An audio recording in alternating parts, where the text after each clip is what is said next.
Hi, quick reminder. The opinions and views expressed by my guests in this episode don't necessarily reflect mine or those of the show. Not every episode, but some episodes this season, we talk about very deep, serious subjects. So if at any point you need to take a pause from listening or watching, please do so. Your mental well being is far more important to me than any listener metrics. And the show will always be here when you're ready to come back. All right, let's go. Hi, I'm Adam Jennings, and this is Awaiting Approval, a podcast about the messy human side of creative leadership. Today, I'm incredibly excited to be joined by the legend that is Nacho Zuccarino for a relaxed two-way conversation about his journey, the lessons he's learned, and what it takes to lead with creativity and honesty. Good morning, evening, sir, wherever you are in the world. How are you doing? Great. It's almost afternoon here in Mexico. Mexico, the country, not the city. I'm based out of Mexico City, half of the month, and the other half out of a place called Valle de Bravo in the middle of the mountains with beautiful lakes. So I'm really happy to be here, my friend. Finally, we're doing this. Yes, absolutely. Yeah. For those listening, we first met about 2 years ago. Instantly knew we were going to collaborate on something, and it's taken way too long to get here. But I am so glad that we're here. For those listening and watching, to get to know you a little bit better, if we were meeting in person today to record this, where would you suggest we meet, and what would you order to drink? Man, that's a great question. You're based out of London, so I would definitely I would like for us to be in London. Potentially the most culturally relevant city in the world. I love London. There's a beef between Argentines, where I'm from, and British. But London, in your country is amazing. Your people are amazing. The city is insane. So I would suggest London. And regarding the drink, it doesn't matter the hour. I would go for a dirty martini. That's my drink of choice. What about you? Well, I'll raise you a metaphorical dirty martini to cheer you on for the recording. And I'm going to raise a metaphorical martini with my mate. Right, love it. By the same token, for people to get to know you a bit, is there something on your desk or nearby that either gives a bit of insight into how you work or to you as a person? Oh, man, these questions are really crazy. I usually feel very good when I'm surrounded by books. I was a great reader when I was a kid, and I mostly read all of my life. Lately, I haven't been doing that, but being surrounded by books, it's always a great idea. It makes me feel good, and I'm always surrounded by how you call this? These books where you take notes, notebooks, right? Notebook, right. So I'm always surrounded by beautiful notebooks that I never use. Right? I mean, when I have one of these beautiful things, I write over the first, say, 10 pages, okay, and then the rest it's empty. At some point, some of my kids are using this for drawing, but notebooks are also always closed. And I would say a ton of technology. I love technology. I'm an early adopter. I always try to jump very quickly on new things and play with them to try to understand them. So always some of the latest pieces of technology would be near me, and at this point that would be a mini Mac that I bought specifically for using OpenClaw. That I guess you already know what it is because it's changing the world so much. And we can also talk about that. So let's call it the old technology, that's paper, and the new technology that is tokens and AI. I love the combination of those two, like side by side. What's your go-to first when you have an idea and you want to just kind of get it out of your head and into something? Is it the notebook first or is it digital first?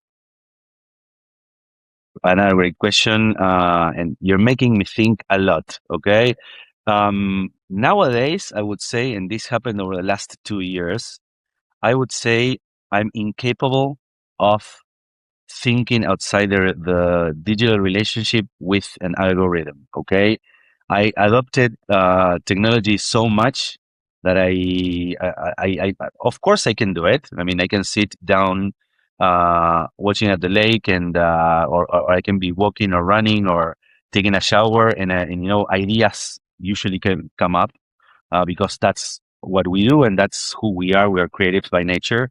Um, so ideas still come up very naturally. But when I need to sit down and think about a very specific ask from a specific client, I directly jump into one of these amazing tools and start co-piloting an idea with them. Right now, I'm using Cloud Cowork a lot. Okay, so I draft a few ideas, first ideas there. Then I start processing the ideas that I like the most.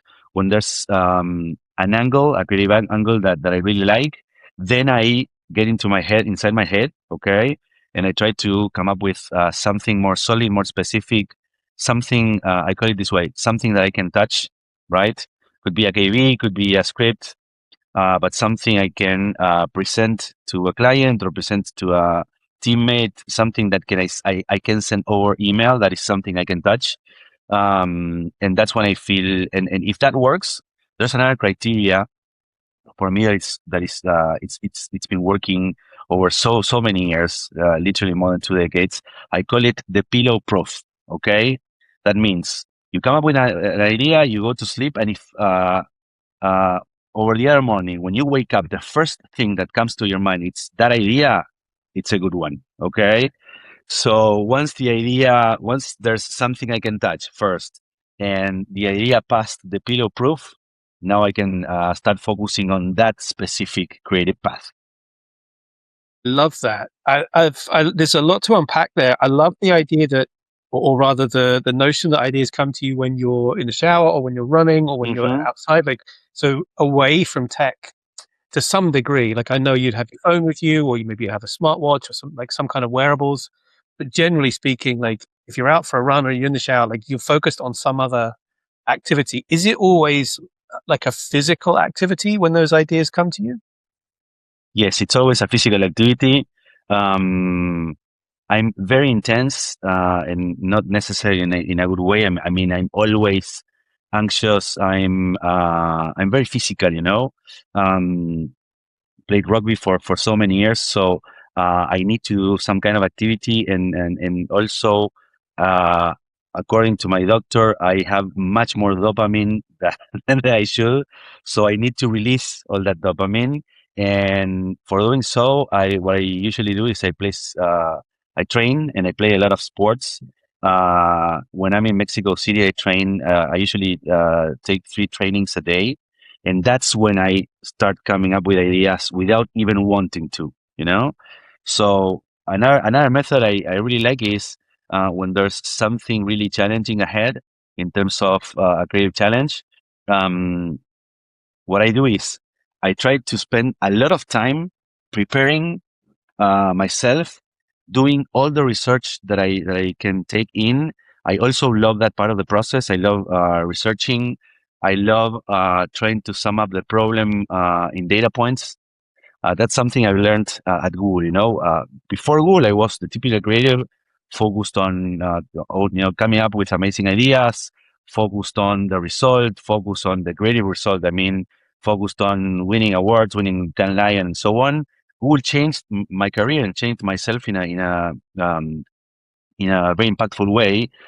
Google is super focused on achieving business results, and for me as a creative, that was hard to take at the beginning. But I loved my work there so much that I wanted to fully embrace whatever it takes.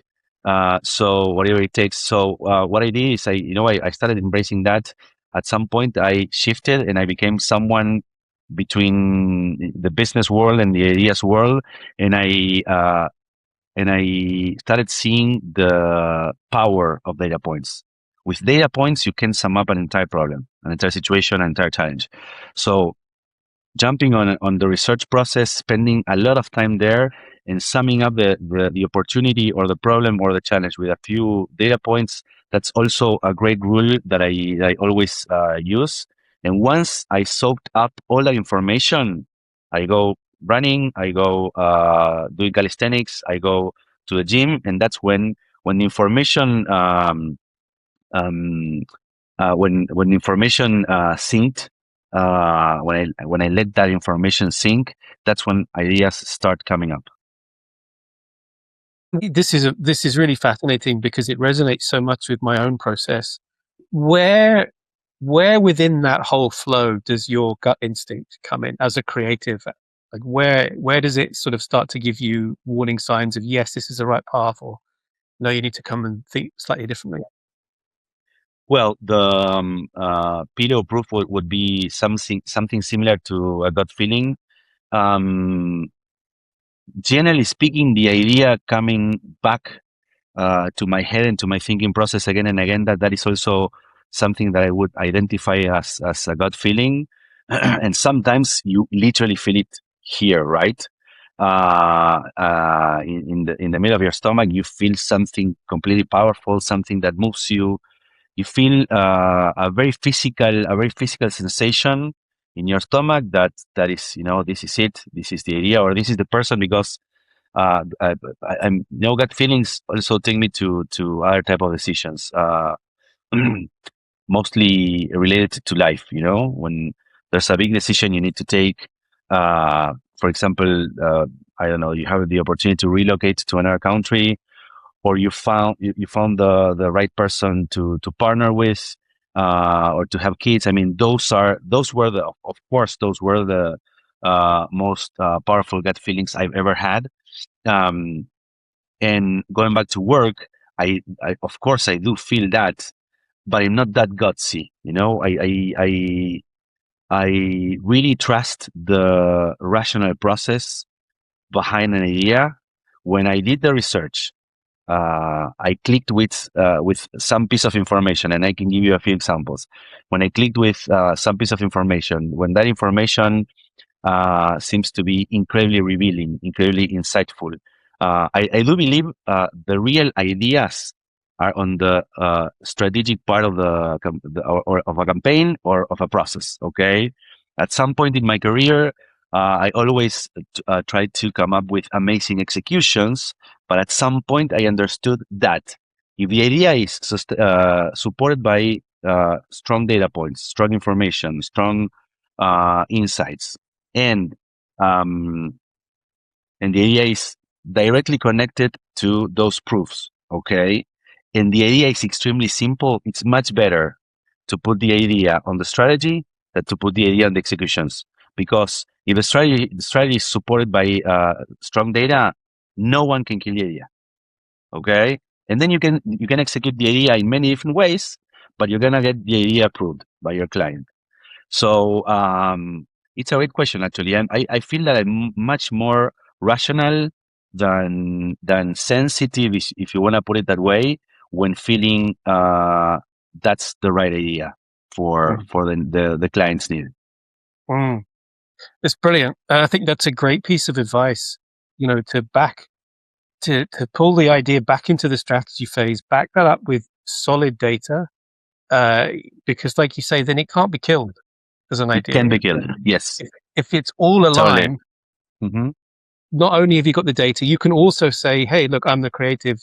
I know I have this sense this is going to work, as well as it's backed up by the data, that we've got here, or we've found through our research. And if I may add something there, sorry to interrupt you. At some point, and this is um, this is a very bold insight on who I am as a creative and as a professional. At some point, I jumped from one industry to another many times across my career. Literally, I started out as a philosopher teaching metaphysics in Buenos Aires. Jumped to advertising because if you want to be a philosopher in Latin America, you already decided to be incredibly poor, and that no one will pay attention to whatever you do. Or you're gonna be a high school teacher. Kids will hate you. So it wasn't at some point I discovered it was great um, for me to learn how to think about things and to be able to structure my way of thinking. But all my friends were working in advertising. It was a really cool gig. They were dressing up like we do today and going to the office that way when everyone was wearing a tie. So then I jumped into advertising, spent 12 years working as a creative agency creative. Then I jumped into technology, spent 10 years working in technology in Silicon Valley, and then jumped into the entertainment world, working for Netflix and so on. So at some point, I felt that my creativity was all about studying something completely new from scratch and asking better questions instead of sitting in front of the TV with my aunt and my mom and celebrating a beautiful piece of work that was there done by me. Okay, so at some point I uh, stopped paying attention to the executions that proved who I was as a creative, right?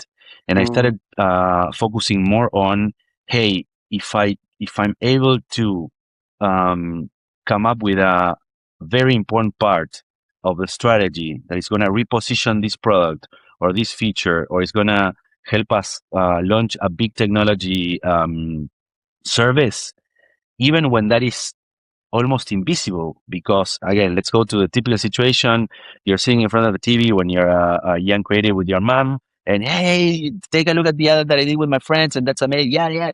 So that situation is incredible. It's amazing, but I really love the other part, that is being part of the team that creates something that is invisible, difficult to touch, but is the ground of something really important. Mm. I love that. I love that the philosophy is, it seems to me, very much feeding into what's become a curiosity. You a drive to understand. You've mentioned about asking the right questions.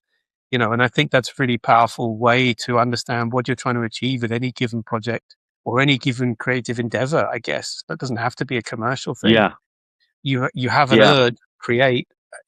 You are, to a degree, you need to interrogate why in order to find out what, right? Actually, let me tell you something, and I feel together we found out what I now physically feel. It's my sense of gut feeling. What gut feeling is for me? Gut feeling means arriving to a really hard question that is at the same time incredibly interesting. You can't stop asking that question, but you still don't have an answer. Okay, so that is when when I gut feeling, when I have the gut feeling, when I gut feel that I have something really big in my hands. And that's what fascinates me the most about this career, that is coming up with harder questions, so hard questions that you can find an answer to them, and Mm. I do see my career as a pathway where I'm trying to ask harder and more difficult questions to myself through the clients that I'm collaborating with, or the products or services that I'm working for. Coming up with harder questions to ask, that's a great path to follow, I believe. What's the best question that someone's asked you? Well, some of the questions you asked today are really interesting because um, I feel this goes beyond me. We usually don't pay attention to the things that are always there, right? So asking me what I have on my desktop, or what is the first thing that I do over the morning, or I mean, those are really profound questions because you never stop to think about those things because they are always there, right? Mm. So those were really good questions. This is a good one. Let's do this. I can, as like computers, I can run different processes in my head. So I'm Right. gonna, I'm gonna take this question in, okay? And I'm sure at some point my mind will be illuminated by a phrase or a sentence or an image or a memory, and I'm gonna be able to answer that question. It's a Love it's it. a it's a tough one. So the question is, let's make it clear. The question is what was one of the uh, most difficult questions or hardest questions you were ever asked, right? Yeah. Yeah, like a question that stuck with you. You know, you mentioned there about the gut instinct is that thing where there is a question that keeps coming back up for you, and you keep coming to, but you can't get to the answer, but it's still there, kind of gnawing away. Okay, okay, yeah. Has You know someone what? asked you that, like, Yeah, that stuck with you? maybe it's right now I can't remember of a question someone asked me, but it's something came up that is I've been doing, and this is very Argentine. I've been doing therapy for almost 2 decades now. I guess you know the fact this is a data point that we in Argentina are the society that has most psychologists per head or per citizen in the world. Okay, and another data points that data point that is two more data points that are very revealing to this point. One of them is that we are the most anxious society in the world, also measured by different studies. And according to WhatsApp, and only after China, Argentina is the country that sends most noise voice notes. Sorry, on WhatsApp in the world. Okay, so we talk a lot. I mean, when you have so many things to say, my sense is you're insecure, right? When you can't stop talking, I mean, you're trying to prove something, and if you're trying to prove something, that's because at some point you're insecure. That connects with us being so anxious and us going to therapy so much. So going back to your question, I do remember uh, many of the questions I constantly ask to myself sitting in front of the therapist that Right. don't have an answer, you know, and I want to be vulnerable. Uh, I had a really difficult relationship with my mother since I was a baby.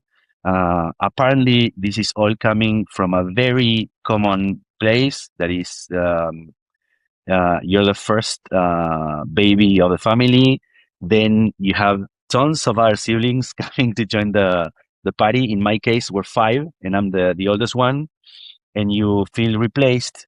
You feel, you know, you go from being the only one to being just another dude to your mom or to your dad or to your family, to your grandparents, whoever. And that sense of, correct me if I'm wrong, displacement, is that a word? Mm. Yeah, yeah. Okay, so that sense of displacement uh, made made me made defined a very important part of who I am, right? And that part means that aspect of my personality means I'm always trying to take the floor. I'm always trying to gain the attention of all the people surrounding me. I'm always trying to be loved by all the other people, even people I don't care about. Right? That's the trick of this issue that I never solved so far. And those questions keep coming to my mind because I feel that I already understood where the problem is coming from, but I'm still repeating all the same issues and all the same bad habits that I've been repeating all my life. And even though I apparently understood where the problem is coming from, and I can rationalize the problem and I can think of different solutions. I've been trying different solutions. I can't still solve that. I wasn't able to rebuild my relationship with my mother yet, and to make it a good one, and to be able to forgive her. There are so many things connected to this issue that are not only about being displaced. So yeah, man, those are the big questions, you know, because Mm, I've been going to therapy for 20 years and I still can't solve it. mm, That's a good question. Why? Why are you still doing that? mm. Why do you feel you need to be loved by everyone else instead of only focusing on the people that you really care about? That is a good question. Yeah. Wow, what a powerful answer. And first of all, I want to say I super, super appreciate your vulnerability. Uh, Thank you. and you and I have talked before, like I had a very abusive childhood right from as a baby. And so I have very, very similar issues to you. And I've been through therapy for decades as well. So I'm with you and I hear you, and I really appreciate you speaking out about that, because what we're doing in going to therapy is healing ourselves, and that's incredibly strong for someone to do that, for someone to choose to do that. There are so many people around the world who don't, because they can't yet. They're Hmm. not at the point yet where they can help themselves, and there's nothing wrong with that per se. But to do it is one thing of strength. To get on a podcast and talk about it is a whole other level. So I really appreciate you, brother, for Thank you saying for that. saying that, and I really and I feel I'm really connected with you because of this thing and so many other things we've been discussing before. I feel, and it's hard to it's hard to say it because I feel like I'm a broken kid, and it's hard to say it because I feel guilty. I can't allow myself feeling that because I mean I had a good childhood, right? And I see kids across the world not having anything on the table to eat, not having any chance in life, not having even a family. So when I empathize with that, I cannot allow myself to feel I'm a broken kid, but at the same time, if I don't admit it, I'm not gonna be able to change it, uh, right? Yeah. Anytime. So And that's the classic put your oxygen mask on before you help someone else put theirs on, right? like it. It's our definition. Yeah, Because there are, like you say, there are so many people facing such dire situations and challenges, but none of it is a competition, right? you're You right. have You're right. you Yes, you have your challenges, and you you need have to the right heal. to feel that way. Yeah, totally. Yeah, yeah, and that's not, if you were sat here saying, "Well, I don't care about the others that have got quote unquote worse challenges," that's very Hmm. different, and that's not. You're still showing kindness and empathy to those other humans, which is a beautiful thing. But you're also saying, hey, look, there's some stuff here still that I need to fix for me before I can go and help others. And there's nothing wrong with that. There's nothing. I know you know this, but like maybe someone listening needs to hear this. Like there is nothing wrong with helping and healing yourself before you go and help and heal other people. I love that. Thanks for sharing, and I also feel it's that there's a reason why we're like that. You and I, it's because of the generation we were born. We were born into. I guess that's the right way to say it. We weren't allowed to feel any pain, to be vulnerable. Right? We're trying to build that into ourselves to make that a feature of our personalities as we go. And it's very difficult because man, I was raised to be a tough dude. I was raised in a world where if you did something wrong, you were punished, physically punished, Mm, and that was the rule of thumb, right? I mean, that was mm, my world, and trying to adapt to a new one that is so sensitive, so empathetic, um, so vulnerable, and so conscious of the other people. It's really, really hard. mm. Yeah, this all resonates hugely. And yes, I'm absolutely of the same generation where you did something wrong, you got a wallop across the back of your legs or on your So bottom, or like, yeah, and I remember one teacher had he had the rubber sole of a shoe. The rest of it had gone, but he had the sole, and that was called Elsie. And he would say to you, "Shut up," or Elsie. And if you didn't shut up, he would throw that at you. wow, wow, And like man. when you think about that now, like imagine a newspaper story, reading a newspaper story that's happened in a school now. Yes, By then I would have been 11. Like, can you like? Do you know what I mean? So yeah, we have absolutely gone through some weird shit that was completely okay at the time, or perceived as being okay, or just like allowed. I'm not finding the right words, but yeah, to rebuild from that to a point of being yes, able to be more vulnerable and more empathetic of others, and knowing we don't have to be this tough man the whole time. We don't have to be totally. the And it's super hard to conciliate the things you lived and your memories, even the hard ones, with how sensitive the world is these days. You know, the crystal generation. It's so funny because you made me remember of one time that I went on vacay with my school. I was, I don't know, 7 years old. There's this place in Argentina called Córdoba. It's full of gauchos, horsemen. So horses are a really important part of the culture. And I came back with a gift for my father that was a horse leash, okay, with writing saying memory from Córdoba or something like that. He put it on the wall. He was super happy. But every time I misbehaved, he took the leash, right? Oh man! And with the memory of Córdoba, I Wow! learned I learned the lessons the hard way. So yeah, and when I do remember that, I don't feel hurt. It's kind of funny, and I really had a great father, and great parents, and especially a great father, and he was incredibly tough. But I don't feel bad about those memories, and I don't feel bad about being raised that way. What's really difficult is again to conciliate both worlds, right? Because it's really hard to adapt to the new one. At least for me, and I would say for our generation, and for many in our generation, we commit suicide 3 times more than women. It's hard. Mm. There is a great charity in the UK called Andy's Man Club, and I know there are other charities a bit like this, and I'm sure there are around the world as well.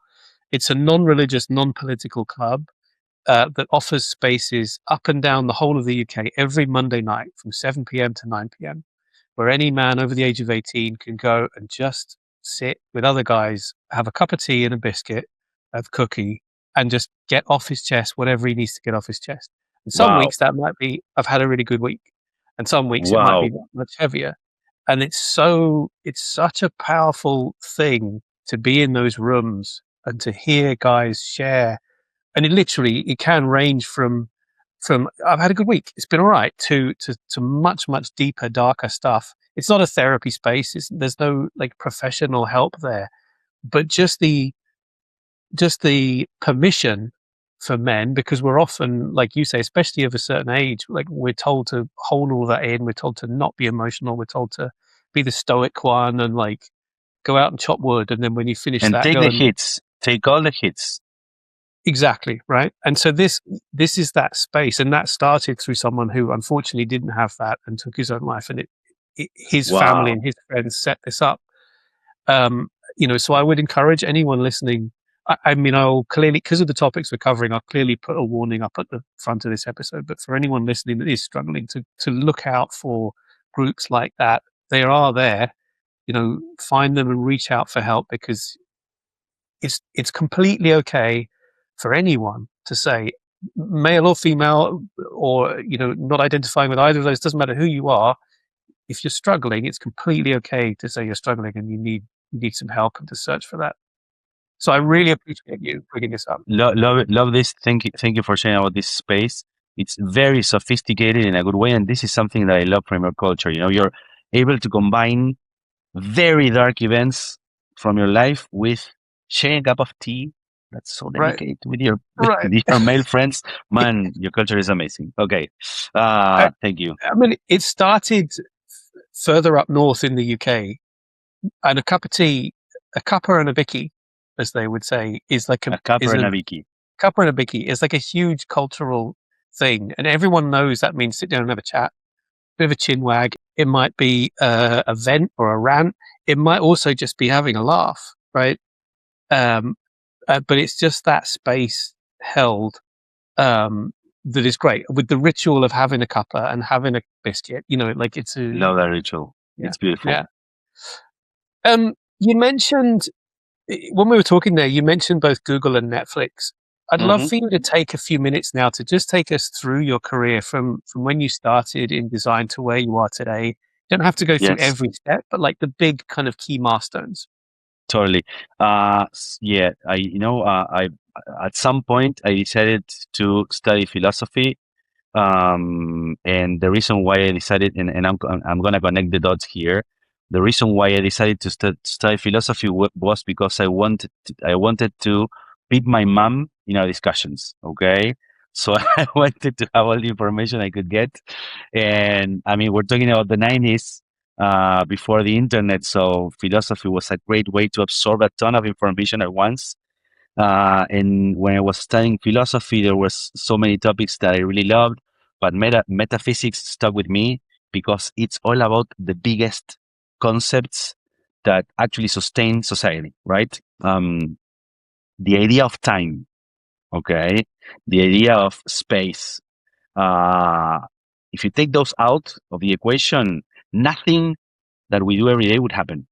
Okay, so I stuck in metaphysics. Spent some time helping, being an associate professor, helping my teacher at the University of Buenos Aires. As mentioned before, my some of my closer friends were working in advertising already, and it was fun because they were going to work dressed up very casually. That was a very important part of what caught my attention. And they were making, this is again, the 90s, they were making a shit ton of money compared to other professions. I mean, I was, no, I usually compared what my friends were making with what their parents were making. And in some cases, they were making, we're talking about 20 something, right? 20 something kids. They were making more money than their parents. So I thought it was a great, that combination of a super laid back work and being able to, using your creativity and your ideas as the tool you used every day on your work, and also being able to make a difference, that really convinced me. I started out as I guess many of us did, working for free in JWT in Argentina. That is going back to what you were saying before. Imagine these days studying at a new job, working for free, that on the news, on the New York Times, right?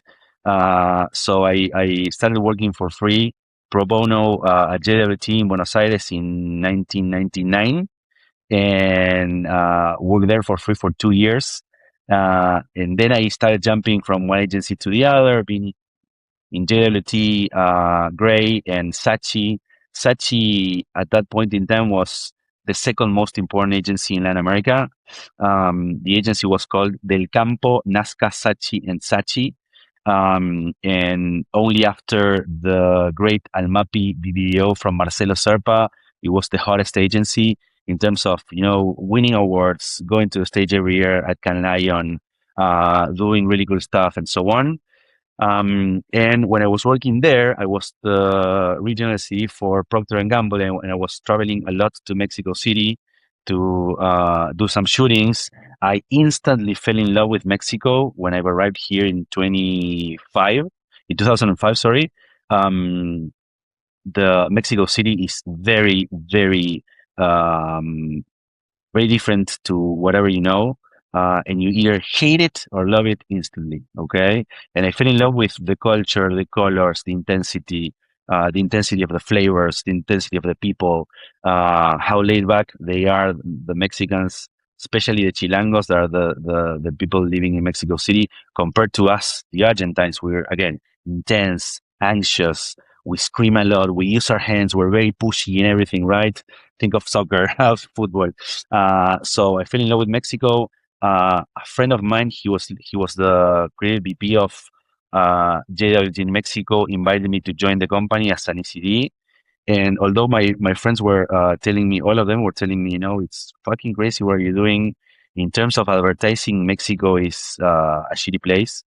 Um, you're going from, you know, the A team to a league, a farmers league, using terms from these days. But I didn't care because, you know, I again, going back to the idea of data points, for me it was very simple. Argentina at that point in time, and I guess it still is, was the 37th economy in the world.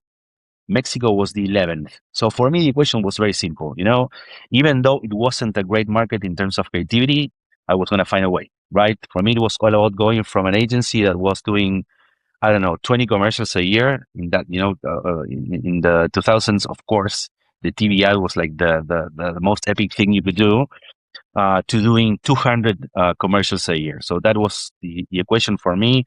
Also, the opportunity to rethink, completely rethink and rebuild my life from scratch in another place where no one knew me. I didn't have any problem in Argentina, but you know, I really loved that challenge, and also going back to my family issue, reinventing myself in a place far away from my family that made a ton of sense. Came to Mexico, worked in dairy for 2 years.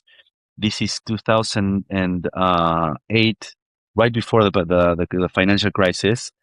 I was watching really small boutique, super sexy agencies made out of 10 people taking big pieces of the business from really huge clients like Coca-Cola. Coca-Cola in Latin America is a very important client. I mean, across the world, of course, but it's a very iconic client in Latin America. So working for some of Coca-Cola's accounts in Latin America means you made it. Okay. And at that point in time, I was seeing that really small boutiques were taking over the business from JWT, Ogilvy, you name it. So I decided to 2 months before the financial crisis, together with my partner and an Argentine woman that was the VP of Ogilvy at that time. We were friends. We decided to launch a small boutique company. We did it. Then the crisis hit. We still were able to build something really interesting. After the first year, we were included in WPP's annual Inform, and mentioned as the biggest threat within the agency, the indies in Latin America. So that was a great compliment. I felt we were going the right way. When we were only 3 people, and this is symbolic, but it was very important. When were only 3 people, we were invited to a pitch because my partner, she was the business head of the agency. She was great at opening doors, and she found a way to make us part of the pitch for handling the Schweppes account in all of Africa and Europe. We pitched against, the big ones, Publicis, Ogilvy, and there was another one I can't remember. We won the pitch just 3 folds, and I was really happy about that. We started having the typical problems, different working cultures. So at some point, I sold my part, joined FCB, been 4 years there at FCB in FCB Mexico, working regionally and in some occasions working on global campaigns. That's exactly when FCB started going from being an incredibly shitty and boring agency to being what the agency become over the last decade. That in different occasions it was named the agency of the year or the network of the year in Cannes Lions. So I was part of that process. And this is 2010, 2011. I was really curious about digital. Okay. And digital at that point in time was a shitty part of the process. No one know. I mean, the sexiest creatives, no one wanted to work in digital, but for me, it was very clear digital was going to take over. So I started taking courses and doing workshops and so on. And at some point, I don't know how, uh, both and at the same time, both Google and Facebook reached out, offering me to join their teams. There weren't creatives in these companies. This is 2013. So it was kind of weird, right? Why do you need creatives? They weren't offering nothing really concrete. What these companies understood around 2010 is that we, the creatives, were taking media buying decisions, and they only wanted to build a relationship with the creative community. So I was invited to join these companies. I decided to join Google because I felt the media canvas from Google was much more interesting from a creative standpoint to do amazing things. Joined the company, I was able to shape my role and define what I would do there. Again, the only ask was we want to build a bridge between the creative community and in Latin America and Google. We want to be jumping on conversations with them. We went from that to when I joined another team at Google called The Zoo. That team was, I mean, the goal was super basic and straightforward. We were, it was all about giving the amazing technology toys from Google to these agencies for them to play with these toys, fall in love with the company, potentially craft an award-winning campaign with some of these toys. I don't know. I'm thinking about geofences now. That 15 years ago, geofences were like a super crazy thing. to play with from a creative standpoint. So spent 5 years at the zoo. Um, Doing that, working with the coolest agencies in the world, doing crafting amazing campaigns, all centered around technology and very innovative features. And then 2015, um, that's when AlphaGo happened. AlphaGo was a huge event in AI history. DeepMind, the biggest and most powerful AI company in the world, created in England, more specifically in London, 2 decades ago, was bought by Google. They were still training. They were diving deeper in these new types of machine learning trainings. They were making computers play against or play video games against each other. At some point, they create this algorithm that was able to play Go. That is a very complex game. I mean, the number of movements you can play while playing Go is larger than the number of atoms in the universe. So it's I mean mind bending, the complexity of the game, and the idea of having an algorithm that could beat the world Go champion changed AI forever. I felt in love with the story, and I decided something that it's still the North Star in my career these days. That is, I want to be at that point in time, I wanted to be, this is 2015, I wanted to become one of the first creatives on earth to understand what you can do combining storytelling and AI. That's the intersection I like the most. I applied for a job in San Francisco. I wanted to join Google Cloud. Google Cloud was a new company under the Alphabet umbrella, but it was making $6 billion a year, and they needed to create a brand around this thing called Google Cloud. That is a very complex company because um, it implies many things, from storage to data centers to cables undersea to all the things you need to run the internet and nowadays to do anything with AI. I clearly saw that was the future. So I moved to San Francisco, spent there 2 years. And something that I repeat a lot is I use and I know this is it's a very sensitive topic for so many people, the imposter syndrome. Okay.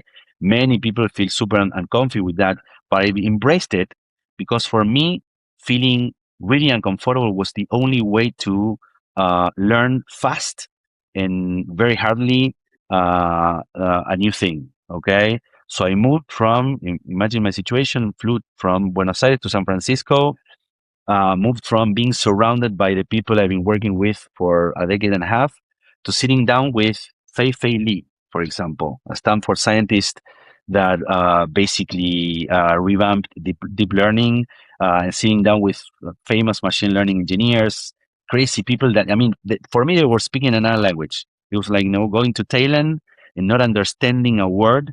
I felt incredibly shitty over the first 6 months because, I mean, you feel like you're the dumbest person on earth, but that is a method I use to really uh, crash myself into a new problem and be able to absorb new information as fast as possible.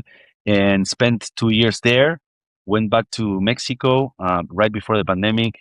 I was invited to lead the region. Before that, I was leading Buenos Aires, Mexico, different countries, or the team in different cities. But this time, it was a huge opportunity for me to go back and lead a region. Although the role at Google Cloud was global, most of the work I was doing there was to talking heads, to scientists talking about something really crazy.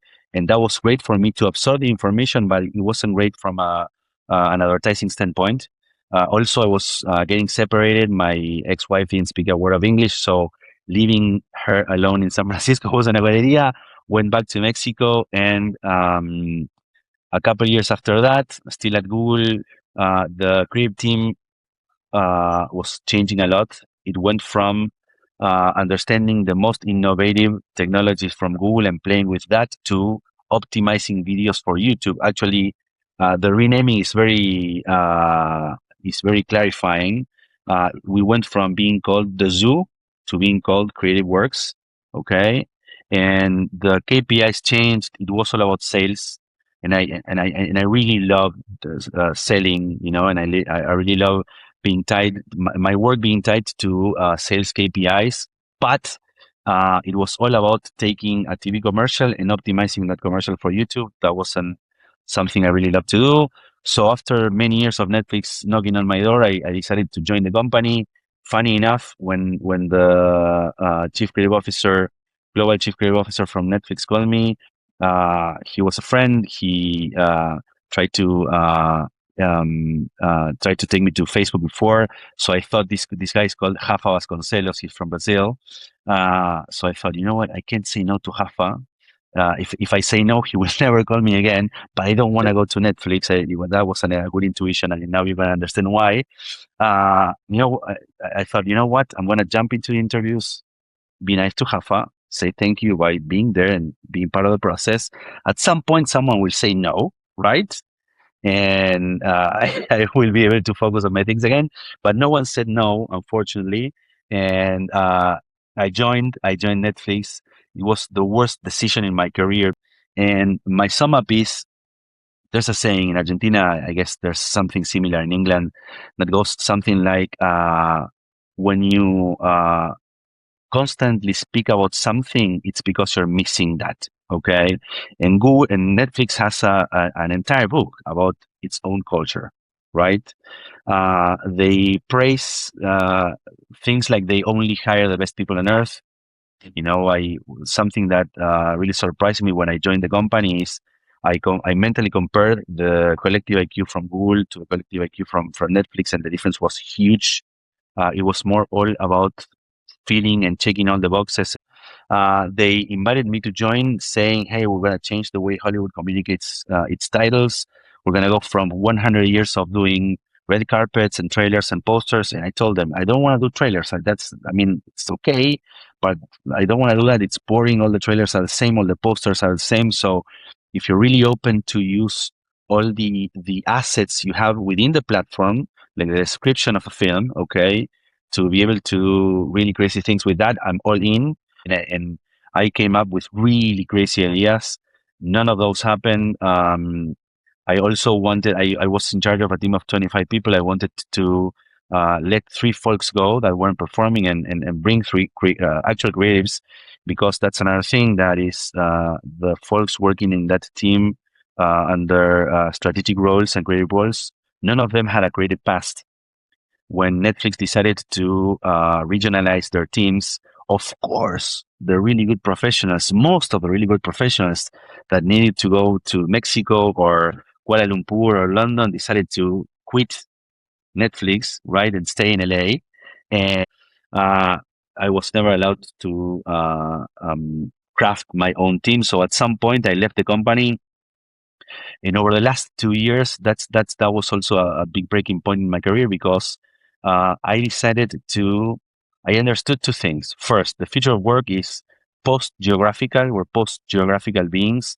That means we're not where we are physically. We are in the connection. Okay, so we can work from wherever. Think of the famous Zoom cities. So we're post geographical beings. And the other thing that was really clear to me is the future of work is fractional.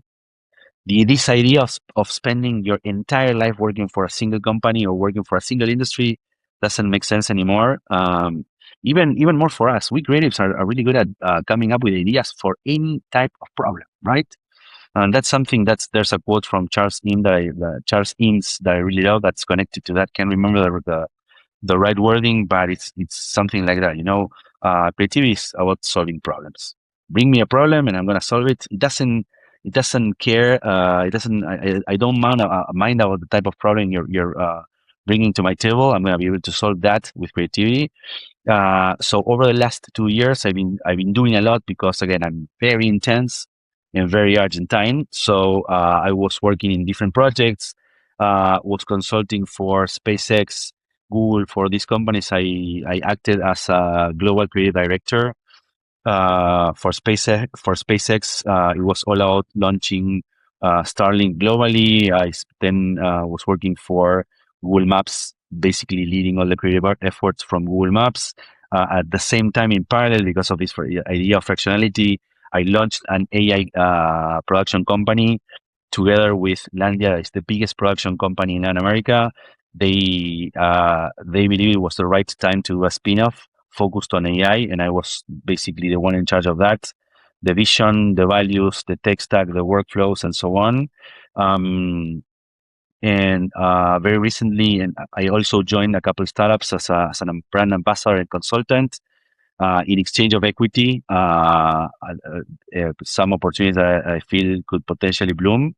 And I joined Luma a couple of months ago. Luma is a base model company that went from being basically providing base models for crafting synthetic videos and images to being a company. I feel it's a category of its own that is an agentic canvas where you can co-pilot an idea with agents and your team over the same space.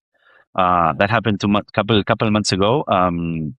Really interesting. Again, for me, it's an opportunity to sit down with people that I don't understand what they're talking about, and to be forced to learn that thing as fast as possible. And of course, the future for us creatives is there. Either you want to embrace it or not. You will be working. There's something I heard yesterday from Jensen Huang, the co-founder and CEO of NVIDIA. That is the people we will be talking the most to over the next 2 years will be our lobsters. Okay, in the context of OpenClaw, bro, Nate, it's all going to change so much, and I'm really excited. I've been in this industry and this profession for 2 decades and a half. It's a lot. I should be retiring and stop talking and letting other people take over. But I'm really excited. I feel everything will completely change. We'll start from scratch as creatives, and I feel we're gonna have more power than ever before. So I'm really excited about the future. What a journey. I mean, like, it's a roller coaster, right?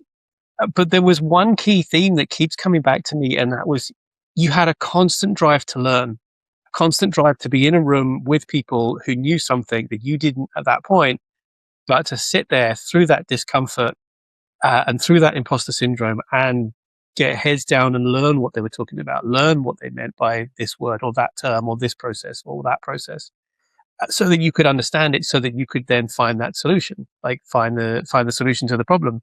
And I love that. I love that tenacity, and I love that energy.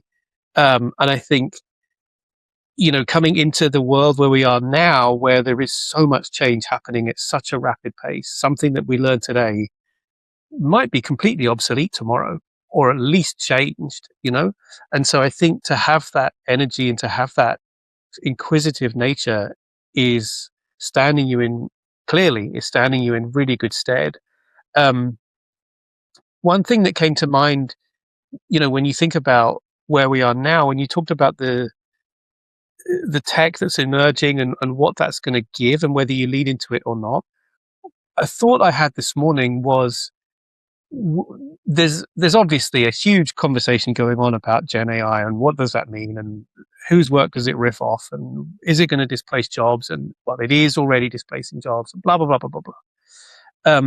But one thing that I thought I haven't heard people talk about yet is, okay, so if we get to a point where Gen AI is ubiquitous and anyone can use it, yes, we're going to have 1 million, 2 million, 3 million slop videos that are no good, Mm-hmm. flooding whatever platform. But we're also going to be able to empower creative visionaries and geniuses that prior to this, for socioeconomic reasons, wouldn't have had access to be able to tell their Totally. stories. And The I'm here for. democratization of storytelling. Yeah. And I will happily wade through 2 million slop videos if it means we can find more creative geniuses that we wouldn't have heard their voices of before. Right. Yes. And actually, if these tools are giving us all this access and all this power, and that at some point balances the field, if we're all, if there's what's the right wording for this? If there's an even field for all of us, in the end, we're gonna go back to this to the initial point in this profession. That is, it's all gonna be about the biggest ideas, right? If we all have the same firepower, in the end, it's all going to be about the great ideas, right? Mm. And that is the human part of the process that will never be replaced. Because for having a point of view, you need to suffer. You need to be broken at some point in any way, right?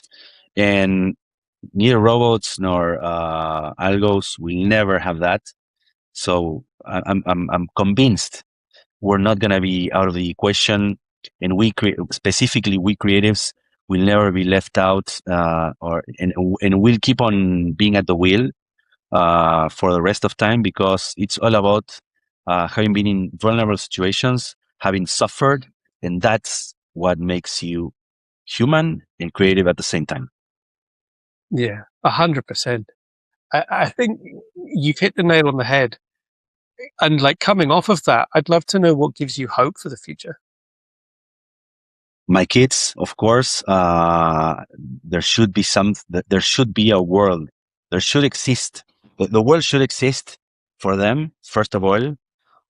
You and I know that literally the world can end with stupid things these days or something like that. So there should be a world, there should be a sustainable environment, and there should be hope for them. There should be hope for being able to do something, even if that is knitting or that is cultivating their own food, right?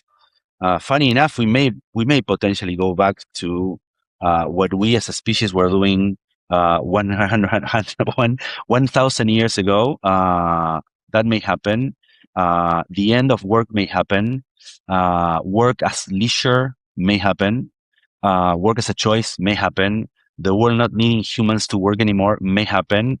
But what will never happen is a society not having purpose, right? So what gives me hope is just waking up and seeing my kids every day. That gives me hope because they are fresh energy. They are the future. They are beautiful in so many ways.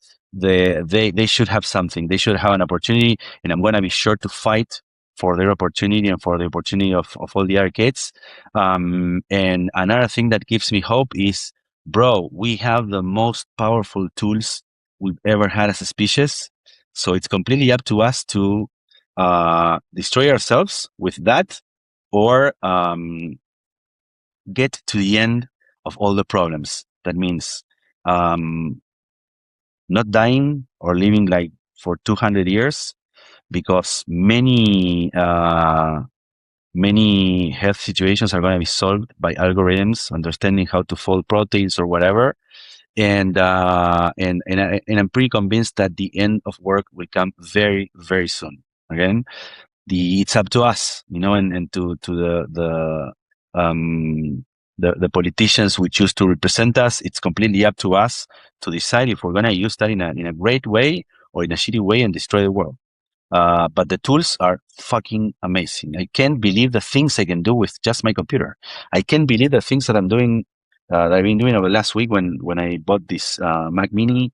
I mean, I'm a team of 50 people, just myself, so it's incredible the things we can do with these tools. So I would say, for you and I and the people from our generation, let's be as protective as we can with our kids, and help them take the right decisions. What an answer full of love. I would not have expected there not to be an answer full of love from you in that moment, but I love it. And I think you're absolutely right. With this tech that's coming, we have the ability to enormously course correct everything, from massive inequalities around the world, health, financial, whatever it may be, educational. Like, we have the ability now, or we will shortly have the ability, for anyone to stumble upon the solutions to those massive, massive problems. I'm not, for example, suggesting that all pharma companies don't find a cure because it's not good business, but it is entirely possible that a Yes. 14-year-old in her or his bedroom finds a cure for cancer or AIDS or whatever it might be, right? It's not possible. It will happen. Right. It will Right. happen. And I love what you're saying because let me give you an example. There's a startup, okay, that found a way to craft video games that are actually solving math and physics problems that are then those solutions are then used to create medicines. And this company found a way to make those problems video games, and kids are solving those really big problems of humanity we never addressed before just by playing video games. I love that. I love Fucking that. insane. That reminds me, this was a few years back, but there was I think she was a 16-year-old girl who went on work experience at a railway company in the UK. And they didn't really know what to do with her. And so they said, like, sort out this timetabling thing. Like, can you design a timetable that looks better? So they were looking at it purely from a kind of visual point of view. But it was a mess. And she sat there, and over the week that she was there, not only did she come up with a beautiful design for it, but she also made these suggestions that, like, if you just swap this train here, and if this one like leaves 5 minutes later or 2 minutes earlier, it'll sort out all of these headaches for all of these commuters. Like, brilliant solutions that she came up with. And I love that. I love the Because, my friend, in potential. the end, creativity is universal, and the most creative people on earth are kids, Right. right? We have it drummed into us that once we're not a kid anymore, we can't play Totally. make believe. We can't imagine. Becoming an adult is mostly killing your creativity. That's it. Right. That is it. That is what society shapes us for. I mean, you stop being creative. You stop playing, right? So having kids solving the world's biggest challenges by playing video games, that's the way to go. And that's why I believe in the future. I love it. And that's the social clip for this episode right there. Becoming an adult is killing your creativity. I love it. Totally. I amen to that. We're coming up close to time, but I've got a couple of questions left. I would love to know what you would hope people listening or watching this episode come away with. Hopefully they won't pay attention to anything we said around creativity, the profession, and the specifics of what we did over the last couple of decades, and focus more on the fact that there's an opportunity for us, and by us I mean especially our generation and the generations around our generation, to open up, and to allow ourselves to suffer, to allow ourselves to take the hits, to allow ourselves to recognize you're a broken kid, and hopefully and potentially save one life, right? That's what I hope for the folks listening to this podcast. But when you think of all the people you've worked with over the years, what do you hope that they would say about you when you're not in the room? Okay, that's a really good one. I don't know what they would say, and I can think of what I would hope. Of course, I would hope for them to say beautiful things about me, and how energetic I am, and the fact that beyond all the intensity, they enjoyed working with me, because I'm really, really intense. It's 2 a.m. and I can't stop. That's why I need to do so much sport. What I was going to share with you is, when I left an agency, someone told me there were like two kids, that just joined the agency, watching me go, literally cross the door to leave the agency forever. And they said something like, it's so sad not just leaving, but at the same time, it's so good not just leaving. Right? I mean, again, I'm very fucking intense, in a good and a bad way. So I guess the right answer is, what I would love for people to say about me when I'm not in the room is, beyond all the issues and all the intensity and all the issues I always carried with me, all the intensity and all the anxiousness and anxiety, sorry, and all the intensity would be, again, in a good and in a bad way, beyond that, he's a good person because I am, and we learned something just by uh, spending time with these two, by osmosis. Um, yeah, I feel like I really want to be seen as a good person.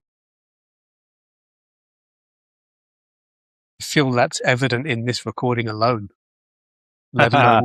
Hopefully, let's see what people think about this. What's something that you've had to unlearn recently? Wow. Okay, we could spend 2 hours talking about that. I needed to reinvent myself as a person and as a professional. I went through a really hard situation with my ex-wife. I was separated from my kids, and since I built my entire identity around two things: being a parent and being a professional, I need to rethink who I am. I need to rethink the base of my personality. I need to allow myself to be a completely different person, to be a parent without my kids around, and to be a professional that need to start over literally from scratch. And that's something I've been chatting about with my therapist for a long time. That is, you can't allow to be the Nacho Zuccarino everyone knows anymore, and it's hard because you're 50, you need to start over from scratch, not having the most precious thing around you. That's your kids. So I need going back to your question. What I need to unlearn is to be myself. Mm, yeah, I being a parent separate from your kids is one of the toughest things I think The anyone. toughest thing I feel. Yeah. Yeah, absolutely. So I'm with you in that situation. I'm right there with you, brother. And I Thank you. wished for that situation too. Apparently, the dog also wishes for that as well. But I already uh, love your dog. yeah, we've reached the final question. It's the Yes. same final question that every guest gets asked. Are you, Nacho, awaiting approval? Yes, I am definitely. It's funny because I decided not to interrupt you when you were saying something really interesting, but when we were recapping my career, and you were mentioning that it's interesting that I spent so much time trying to learn new things, I feel like I'm still trying to beat my mom in our discussions. So yeah, I'm still waiting for approval from my mother. Right. Well, I hope genuinely that you will find that approval from wherever you need to find it from, be that your mum, be that yourself, be that whoever, uh, as soon as is possible for you, and that it brings you relief when you do. Thank you so much, my friend. Really enjoyed being here. You're awesome. And I mean, I know this is the space of a podcast, but we need to make more conversations like this happen, ideally over tea. And what's the other word? A Biscuit, cupper and a cuppa and a biscuit bicky, right? and a Vicky, a cupper and a Vicky, over a cupper and a Vicky. Yeah. And the way hopefully that in London. the way that it would be up north would be, I mean, depending on where you come from, different accents for different places, but would be a cuppa and a bicky. A couple of Vicky, yeah. There you go. Brilliant. This And has it's been funny because I have Scottish blood. right. My mom's part of the family is Stuart, and this resonates with me because I mean I hear you and I feel like I'm part of that at some point. It's beautiful. A Yeah, cuppa and a bicky. cuppa and a bicky. Love it. Okay, yeah, I mean, if you're up in Scotland, it'd be a cuppa and a bicky. You'd have like a wee cup of tea, yeah. It's so and you different. dunk your cookie in the tea like that. But Yeah, anyway, love that this accent. this has been it's been a conversation full of love and full of vulnerability. I really appreciate your candidness, Thank and I you. know that those Same to listening you. will take a lot away from this. So thank you so much. Thank you so much, my friend, and let's do it again, okay? 100%. And to all the people listening there, reach out to someone while you're suffering. Reach out. There's someone that will support you. Mm, mm. That's a very good point. And yes, there will Mhm. be someone, probably someone you know that you don't think you can reach out to, but Yeah. just take that really difficult first step. It's incredibly difficult the Yes. first time you reach out, Yes, but it I is. guarantee there is love the other side of that because Totally. and those listening to us now who are thinking about this will know that first name that's just popped up into your head, that's the one to reach out to. Totally. Great tip. Yeah. Amen to that, my friend. Separate to that, how can people get in contact with you? Over LinkedIn would make Okay. sense. Yeah. I'm Yeah, I'm I'm really active there. Not posting a ton, but paying a lot of attention because I feel it's a great way to absorb information. Yeah, LinkedIn would be a great spot. I'm always there. awesome. This has been a pleasure, as always. I look forward to doing the next one. See Thanks you soon. for inviting me, my friend. Okay. Thanks for tuning in. If you're feeling stuck or want to think out loud about where you're heading, remember that you don't have to figure that all out on your own. I offer a free 15-minute conversation to anyone who wants help figuring out what's in front of them. Whether that leads to us working together or not doesn't matter. What matters is that you have someone in your corner, even if it's just for those 15 minutes. Head to growwithadamjennings.com and book your call. I'd love to hear from you. And if you haven't already, subscribe to the show so that you don't miss the rest of season 3. There is some absolute gold coming your way. So until next time, keep creating, keep questioning, and above all else, keep going.